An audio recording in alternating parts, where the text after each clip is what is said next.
Okay, let's unpack this. We are taking a deep dive into the absolute state of the AI landscape as we hit late 2025. This whole field is accelerating so quickly that, honestly, just keeping up feels like a full-time job. Oh, it's more than just rapid. It's truly explosive. For context, we've progressed so far that the famous Turing test, which used to be this high watermark for AI ambition, while it's been completely and utterly surpassed by the current generation of systems, the speed is relentless. And we can actually quantify that speed Right. in tangible ways. Absolutely. If you look at the raw computational performance, the horsepower these models run on, measured in 16-bit floating point operations, that speed is doubling roughly every 1.9 years. It's a technical metric, sure, but it's really the best way to understand why last year's cutting-edge model feels almost obsolete today. The infrastructure itself is just setting an incredible pace. So our mission today is to give you a complete shortcut. We're going to break down the technical differences between what we're calling the new Big Four models, look at the jaw-dropping scale of economic adoption, and then get into the chaotic global race to regulate a technology that is just moving faster than any legislative body. So let's start right at the frontier, the model wars. The past year has seen releases that aren't just small steps forward, they're a major leap, especially in core reasoning. And the conversation, as always, has to start with OpenAI. Right. The launch of GPT-5 back in August 2025 was a definitive moment. It's a unified multimodal system. So it doesn't just do text or code or images separately. It handles all of it seamlessly. But the real headline feature, I think, is its reasoning engine. They've managed to drastically reduce hallucinations by building in these internal thinking modes. Thinking modes. What does that mean in practice? It means the AI assesses a task's complexity and then decides if it needs to run a deep, multi-step chain of thought before it even gives you an answer. It's a direct countermeasure to the unreliability that plagued older models. That kind of reliability is huge for businesses. But while OpenAI is chasing that unified reliability, Anthropic has gone all in on context with Claude 4. They just keep iterating. Claude 3 had Opus, Sonnet, Haiku, and Claude 4 has kept up that pace. What's their key differentiator? It really comes down to memory and scope. Claude 3 already set records with context windows up to 1 million tokens for some customers. Which is just a huge amount of data to hold in one conversation. Exactly, and Claude 4 pushes that even further. They're focusing heavily on building robust agent use cases. They want Claude to handle tasks that need long-term memory, things like managing a multi-day coding project or summarizing, complex legal histories. So if GPT-5 is the brilliant multimodal analyst, Claude 4 is kind of positioning itself as the dedicated long-memory personal assistant. That's a great way to put it.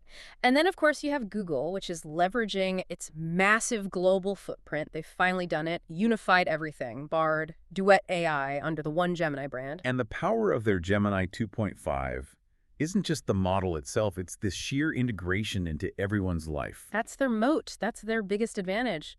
Gemini's strength is its deep integration across the entire Google ecosystem. Android, Gmail, Docs, Cloud. All of it. They have variants like Flash for speed, Pro for complex tasks. They're making it accessible, and by showing its internal step-by-step reasoning, it's not just more accurate, it's more explainable, which is a huge plus for compliance. Okay, let's pivot to Meta. Yeah. They continue to be the disruptor with their open weight strategy for Llama. Right. Llama May 3 and now Llama 4, they stand apart because Meta essentially gives the model weights away. Anyone can download them, inspect them, customize the foundational model. And technically, Llama 4 is incredibly efficient because of its mixture of experts architecture, the MOE. What does that actually mean? Mixture of experts. Well, instead of activating the entire massive neural network for every single prompt, it only activates the relevant parts, the experts for that task. It saves a huge amount of compute. That's smart. But let's talk about scale. The Llama 4 Scout model has a context window of 10 million tokens. That's just absurd. That's like feeding it 80 full novels in one go. What does that practically enable? It fundamentally changes what's possible. Imagine doing discovery for a major lawsuit, and you just ingest a company's entire history of internal emails in one go. Wow. Or modeling a climate system using decades of data. You don't have to break it up. The model has perfect instant recall of everything you fed it. It transforms the AI from a conversational tool into really an unparalleled knowledge ingester. But doesn't that MOE architecture make it more complex for developers? If the goal is to give it away, why not keep it simple? That's the trade-off. It is a bit more complex to manage, but the efficiency gains are staggering. It makes it so much cheaper to run at scale on commercial hardware. And that's key to Meta's strategy. They want Llama to be the default for companies that need powerful AI without the huge inference costs of the closed models. We should also mention the others. The competition is getting really thick. Oh, absolutely. Elon Musk's xAI is always in the news with Grok 4, which he claimed was, quote, smarter than almost all graduate students. And then you have the big enterprise players like IBM's Watson X, Cohere, Mistral AI.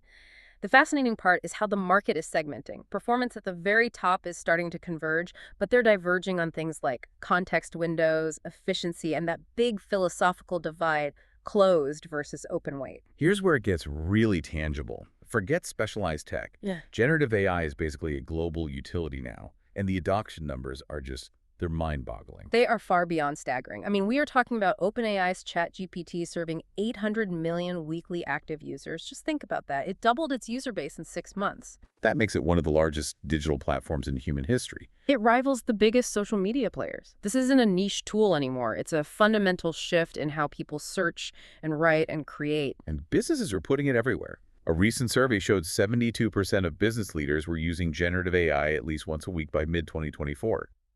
Can you give us a few examples of that deep enterprise integration? Certainly. It's way beyond just generating marketing copy now. Microsoft Copilot is deeply embedded in Office 365, changing how people handle legal drafts, spreadsheets, emails, and Salesforce partnered with Anthropic to use Claude as a really sophisticated CRM assistant that understands customer histories and sales narratives. And all of that activity, of course, requires a ton of investment. The money flooding into this space is unprecedented. The surge is dramatic. Private investment in Gen AI hit $33.9 billion in 2024. That's up nearly 19% from 2023, and it's over 8 times what we saw in 2022. But here's where the geopolitics get interesting. That investment is heavily concentrated. U.S. private AI investment hit $109.1 billion. Wow. And how does that compare to, say, China? It's nearly 12 times higher than the investment recorded in China. That is a huge gap. It suggests a profound divergence in strategic focus. It absolutely does. And that focus plays out directly in the job market. You know, the constant headline is about mass job replacement, but what does the actual adoption data show us? Augmentation versus automation. Exactly. Yeah. And the data shows a mix, but it leans towards enhancement. 57% of AI interactions are augmentative, making employees faster, more effective. 43% show automation patterns. And the skills most involved, cognitive ones, critical thinking, writing, data analysis, physical and managerial skills show minimal presence for now. So it's helping us think better and process information faster, not necessarily replacing the person on the factory floor or the mid-level manager. And I believe this is reflected in where we see the adoption happening. Right? Correct. Adoption peaks in occupations in the upper wage quartile. If your job involves complex text analysis, strategic planning, coding, you're using AI daily. And that naturally is driving a huge demand for expertise. Job postings for generative AI skills tripled year over year in the U.S.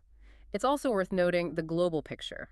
India, the U.S., and Canada have the highest reported relative AI skill penetration for women, which is an encouraging sign for gender balance. So as the money and capabilities surge, regulators have been in a state of, well, near panic for the last 18 months. The challenge is governing a technology that iterates every 6 weeks. The EU has definitely taken the most aggressive stance. That's the EU AI Act, the world's first comprehensive regulation. What's the core idea behind it? It's a risk-based approach. The rules get stricter as the potential danger gets higher. So high-risk systems, things used in healthcare or law enforcement, they face much tougher compliance rules, transparency, explainability, that sort of thing. And that's already happening. The first provisions, like banning social scoring, kicked in back in February 2025. But the major compliance deadline for the big foundation models is coming up fast in August 2025. It's forcing everyone to bake safety in from the start. Meanwhile, the U.S. has taken a much looser approach. It's been a patchwork, mostly executive action and voluntary cooperation. President Biden's executive order in 2023 was the centerpiece, pushing for things like voluntary red team testing. Now, granted, the change in administration put some of that on hold, but federal interest in oversight is still exceptionally high. The Senate keeps holding hearings on licensing, liability, the big questions. And beyond all that external regulation, there's the internal challenge of safety, the alignment problem. Making sure these things are truthful and harmless is proving really, really difficult. It is the alignment problem, and it's so complex because it reflects biases baked into the data we train them on. Anthropic has its constitutional AI, which gives Claude a set of principles to self-correct.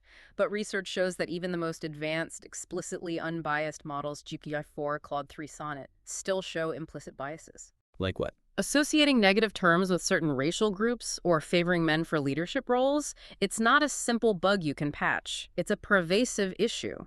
Which brings us to the physical constraints, the actual walls that all this progress is starting to hit. We're talking about data and energy. This is a massive looming issue. We celebrate the hardware speed performance is up 43% annually, costs are down 30%, but you can't innovate your way out of finite resources. The data wall seems like the most immediate problem. We're actually running out of high-quality human knowledge to feed these things. Precisely. The total stock of high-quality, human-generated training data is projected to be fully exhausted between 2026 and 2032. This forces a heavy reliance on synthetic data created by other AIs. And that's a problem. It's a huge risk. You could end up in a cycle where you're compounding errors and hallucinations over time. And then there's the energy demand. It's just shocking. We're talking about building power plants just for data centers. The power consumption is immense, and it's escalating geometrically. It's driving Microsoft, Google, Amazon to secure massive dedicated power supplies. They're looking at reviving old nuclear reactors or investing heavily in small modular reactors, SMRs. Smaller, specialized nuclear reactors. Exactly. To provide constant, massive power right where they need it. Projections suggest data centers could consume 8% of total U.S. power by 2030. That's up from just 3% in 2022. The electricity is becoming the bottleneck. So what does this all mean? The AI brains we've been talking about are leaving the cloud and entering the real world. We're getting close to a true ChatGPT moment for robotics. The convergence is undeniable. The models are getting smarter, and the hardware is getting cheaper and more dexterous. Look at the Chinese firm Unitree's G1 humanoid robot. It costs around $16,000 and has astonishingly fluid movement. That affordability and capability is driving huge investment. Figure AI raised $675 million just for its humanoid platform. And crucially, the large language models are acting as the brains, the planning layer for these machines. That is the key technical leap. The LLMs are the planners. You don't have to code every single action. You give the robot a natural language prompt, like, I spilled juice, please clean it up, and the LLM breaks that down into actionable steps. Find the cloth, go to the spill, wipe it up. Exactly. To speed this up, NVIDIA introduced GR00T, a foundation model specifically designed to help robots understand language and mimic human movement. And DeepMind is helping with the training data problem for robots, right? Because real-world data is so scarce. They're solving the data scarcity problem with AI itself. Their AutoRT system autonomously generates diverse training data for robots. It's generated something like 77,000 robotic trials spanning over 6,600 unique tasks. It's how you shortcut a decade of learning. It's not just humanoids, though. This AI is embedding itself everywhere. Edge AI, the Internet of Things. Right, Edge AI is intelligence deployed right on the device. It's vital for speed and for privacy. Think of a smart home camera with an AI chip that can tell the difference between a package delivery and a real threat instantly. Without sending video to the cloud. Exactly. Or pipeline sensors with tiny AI on board to detect pressure anomalies in real time. It makes the whole system faster and more robust. But the ultimate real-world application, the one with the clearest data, is autonomous vehicles. This is where AI is already making a measurable safety impact. And that's a point that, everyone can get their head around. A comparison of Waymo's performance against human drivers showed an 88% reduction in property damage liability claims for the Waymo vehicles. 88%. That's a profound data point. It suggests AI-driven systems may already be significantly safer than the human baseline in these complex, real-time physical environments. The AI is delivering a real safety dividend right now. We've covered so much ground in this deep dive. The speed of progress has elevated models like GPT-5 and Claude 4 to incredible levels. Adoption is now fully mainstream, reaching hundreds of millions of users. Regulation, led by the EU, is forcing a global conversation about risk. And, maybe most excitingly, physical AI robotics, autonomous systems, is finally achieving real-world capability and safety validation. And as the employment data shows, preparation is absolutely essential. That spike in AI job postings, the rise in skill penetration rates, it all emphasizes that literacy is just paramount for anyone trying to navigate this. But I want to leave you with one final thought, something to chew on. Despite all the revolutionary leaps in the algorithms, the MOE architectures, the thinking modes, the 10 million token context windows, the field is facing a fundamental physical reality check. We are running out of high-quality human data, which will likely be used up by the early 2030s, and the immense energy demands threaten to consume almost a tenth of all U.S. power by 2030. So this raises a crucial question. Will the constraints of physical resources, data, compute, and energy be the primary thing that governs the rate of AI progress in the late 2020s? And how soon will innovation, like synthetic data or SMRs, have to solve this fundamental resource bottleneck to keep that exponential growth curve going?